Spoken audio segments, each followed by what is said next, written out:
ముందుగా అందరికీ మహాశివరాత్రి శుభాకాంక్షలు. శివయ్యకు భక్తులంటే ప్రీతి, భక్తులకు మరి శివుడంటే నమ్మకం.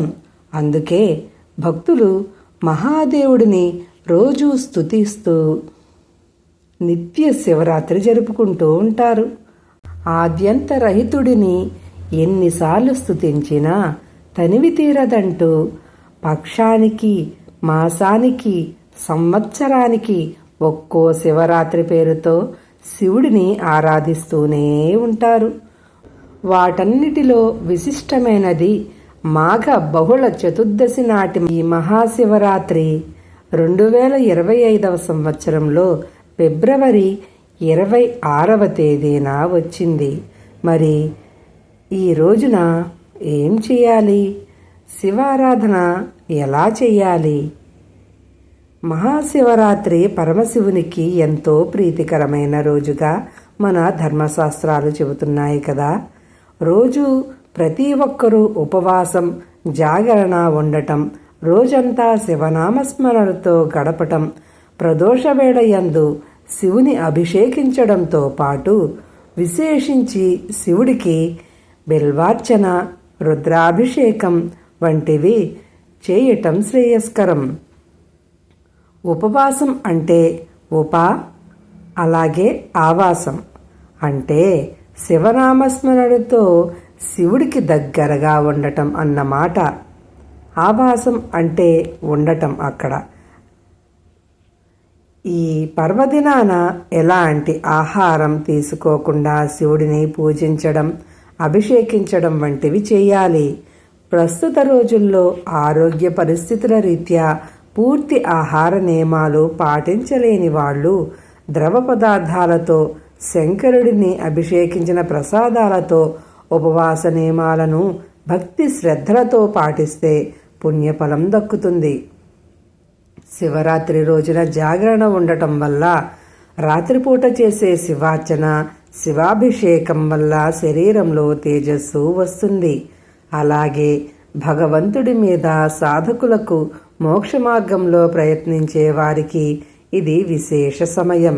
అలాగే గృహస్థులకు ఆయురారోగ్యపరంగా, పుణ్యార్చన పరంగా శుభ ఫలితాలు కూడా లభిస్తాయని ధర్మశాస్త్రాలు పేర్కొంటున్నాయి. మహాశివరాత్రి రోజున శాస్త్రోక్తంగా శివుడిని ఆరాధించిన, ఎలాంటి మంత్రాలు తెలియక కేవలం భక్తితో శివలింగం మీద చెంబుడు నీళ్లు పోసిన రెండూ తనకి సమానమే అంటాడు ఆ బోళాశంకరుడు, కైలాసనాథుడు. భక్త కన్నప్ప ఉదంతం ఈ కోవకు చెందినదే. హైందవ సంప్రదాయంలో నిత్య, పక్ష, మాస, మహా, యోగ అనే 5 రకాల శివరాత్రులు ఉన్నాయని పురాణాలు చెబుతున్నాయి. రోజు శివుడిని ఆరాధించడం నిత్య శివరాత్రి. ప్రతి మాసంలో శుక్ల బహుళ చతుర్దశి రోజున శివారాధన చేయడం పక్ష శివరాత్రి. మాసంలో బహుళ చతుర్దశి రోజున దేవదేవుడిని అర్చించేది మాస శివరాత్రి. అలాగే మాఘ బహుళ చతుర్దశిని సర్వశ్రేష్టమైన మహాశివరాత్రిగా శివపురాణం పేర్కొంటోంది. సాధకుడు తన యోగ మహాత్మ్యంతో యోగ నిద్రకు ఉపక్రమించడాన్ని యోగ శివరాత్రి అంటారు. శివరాత్రి రోజున శివుడి అభిషేకం, శివారాధన అత్యంత పవిత్రమైనదిగా, ప్రాధాన్యతతో కూడినదిగా పురాణం, జ్యోతిష శాస్త్రం తెలియజేస్తున్నది. శివుడు అభిషేక ప్రియుడు గనక మహాశివరాత్రి రోజు సాయంత్రం 6 గంటల సమయం నుంచి అర్ధరాత్రి 2 గంటల సమయం మధ్య చేసే రుద్రాభిషేకం, శివార్చనలు, బిల్వార్చనలు ఆయురారోగ్య ఐశ్వర్యప్రదాలు. బ్రహ్మ, విష్ణు, మహేశ్వరుల్లో ఎవరు గొప్ప అనే వాదన ఏర్పడినప్పుడు ఆ సమయంలో ఈశ్వరుడు లింగ రూపం ధరిస్తాడు. ఆ లింగానికి ఆది అంత్యాలు కనుక్కోవాలని బ్రహ్మ, విష్ణువులకు చెబుతాడు. విష్ణువు శ్వేతవరాహ రూపంలో ఆ మహాలింగం మూలం కనుక్కునేందుకు ప్రయత్నిస్తాడు. అది తెలుసుకోలేకపోవడంతో అదే సమయంలో బ్రహ్మ శివలింగానికి పైభాగం వైపు వెళ్తాడు. అయితే ఆయన ఆది ఎక్కడో తెలుసుకోలేకపోతాడు. ఆ సమయంలో బ్రహ్మకు కేతకీ పుష్పం అంటే మొగలి పువ్వు, గోవు దర్శనమిస్తాయి.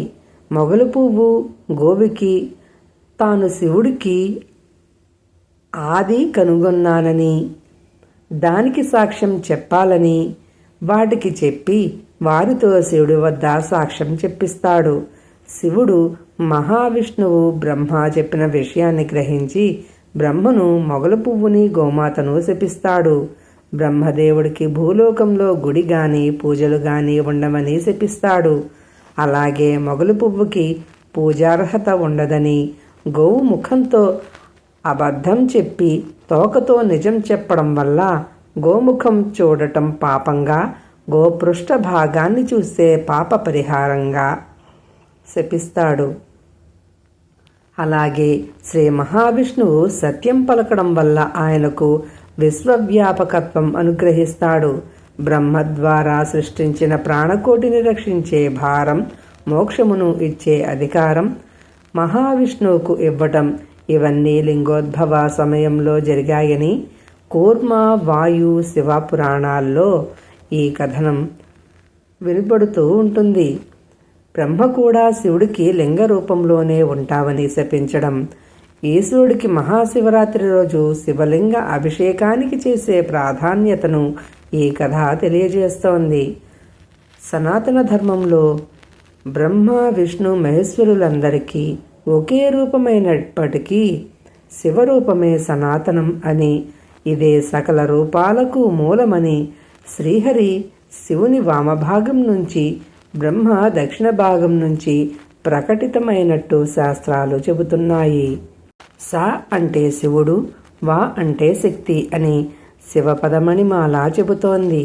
శివ అంటే శుభం, ఆనందం, మంగళం, కైవల్యం, శ్రేయం అనే అర్థాలు. శివరాత్రి వేళ అభిషేక ప్రియుడైన శివుడి పార్థివలింగాన్ని మహన్యాసపూర్వకంగా ఏకాదశ రుద్రాభిషేకంతో గాని, నమక చమకాలతో గాని, పురుష సూక్తంతో గాని ఎవరైతే పూజిస్తారో వాళ్లకు శివుడి అనుగ్రహం లభిస్తుంది.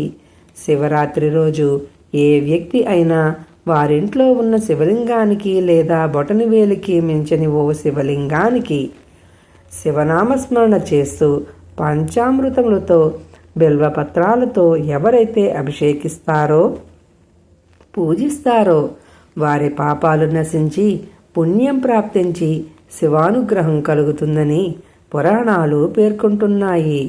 క్షీరసాగర మథన సమయంలో నిప్పులు చిమ్ముతూ విషం బయటకు రావటం, ఆ విషాన్ని శివుడు తన గరణం నందు నిలిపి ముల్లోకాలను కాపాడటం, ఇలా కాపాడిన ఆ కాళరాత్రే శివరాత్రి అని మన పురాణాలు తెలియజేస్తున్నాయి.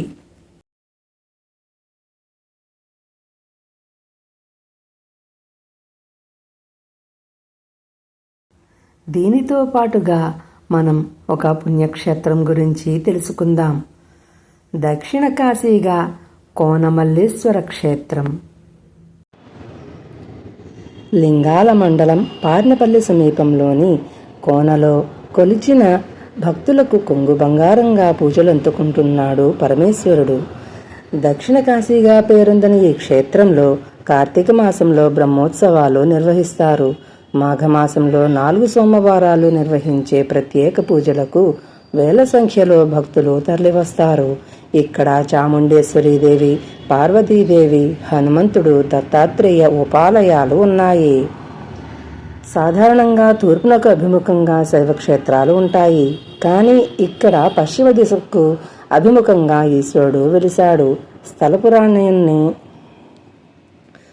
పురాణాన్ని అనుసరించి కణ్వ మహర్షి ఇక్కడ శివలింగాన్ని ప్రతిష్ఠించి తపస్సు చేశాడు. కాలక్రమేణా పాండవుల మనవడు పరీక్షిత్ మహారాజు కుమారుడు జనమేజయుడు ఆలయాన్ని నిర్మించాడు. సీతారామ లక్ష్మణులు వనవాస కాలంలో ఈ ప్రాంతంలో సంచరించారట. 2 కొండల మధ్య నదీ ప్రవాహ ప్రాంతంలో వెలిసినందున కోన మల్లేశ్వర ఆలయంగా పేరొందింది.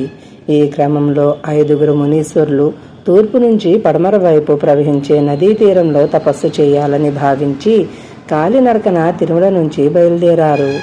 కడప జిల్లా గండి క్షేత్రం వద్ద పాపాగ్ని నది తూర్పు నుంచి పడమరకు ప్రవహిస్తుండడంతో తపస్సు చేసుకుంటూ అక్కడే ఉన్నారు. కాలక్రమేణా జనసంచారం పెరగడంతో అక్కడి నుంచి కాలిబాటన నడుచుకుంటూ కోన ప్రదేశానికి చేరుకున్నారు. కణ్వ మహర్షి సీతారాములు నడయాడిన ప్రాంతంగా దివ్య దృష్టితో మునీశ్వరులు గ్రహించి అక్కడే ఉంటూ తపస్సు చేసేవారు. ఒకసారి వారికి పరమేశ్వరుడు స్వప్న దర్శనం ఇవ్వడంతో తత్పురుష, వాయువ్య, అమోఘ, మృత్యుంజయ, అగ్నిజ్యోత్స్న విగ్రహాలను ప్రతిష్ఠించారు. ఇక్కడ కోనేటిలో నంది నోటి నుంచి నీరు వస్తుంది. కోనేటిలో స్నానం చేసి స్వామిని దర్శించుకుంటే పంచారామాలు, కాశీక్షేత్రాన్ని దర్శించిన ఫలితం లభిస్తుందని కార్తీక మాస చివరి సోమవారం మునీశ్వరులు వచ్చి కోనేటిలో స్నానం చేసి పరమశివుడిని పూజిస్తారని, ఈ క్షేత్రాన్ని దర్శిస్తే, ఈ స్వామివారిని దర్శిస్తే విద్యాప్రాప్తి, వివాహం, ఉద్యోగం, రుణ విమోచనం, సంతాన ప్రాప్తి కలుగుతాయని, కోటి జన్మల పుణ్య ఫలితం భక్తులకు వస్తుందని విశ్వాసం. సౌరాష్ట్రే సోమనాథం చ శ్రీశైలే మల్లికార్జునం ఉజ్జయిన్య మహాకాళం ఓంకారం అమరేశ్వరం ప్రజ్వల్యాం వైద్యనాథం చ ఢాకిన్యాం భీమశంకరం సేతుబంధేతు రామేశం నాగేశం దారుకావణే వారణాస్యాంతు విశ్వేశం త్రయంబకం గౌతమీతటే హిమాలయేతు కేదారం గృష్టేశం చ శివాలయే ఏతాని జ్యోతిర్లింగాని సాయంప్రాత పఠేన్నరః సప్తజన్మకృతం పాపం స్మరణేన వినశ్యతి.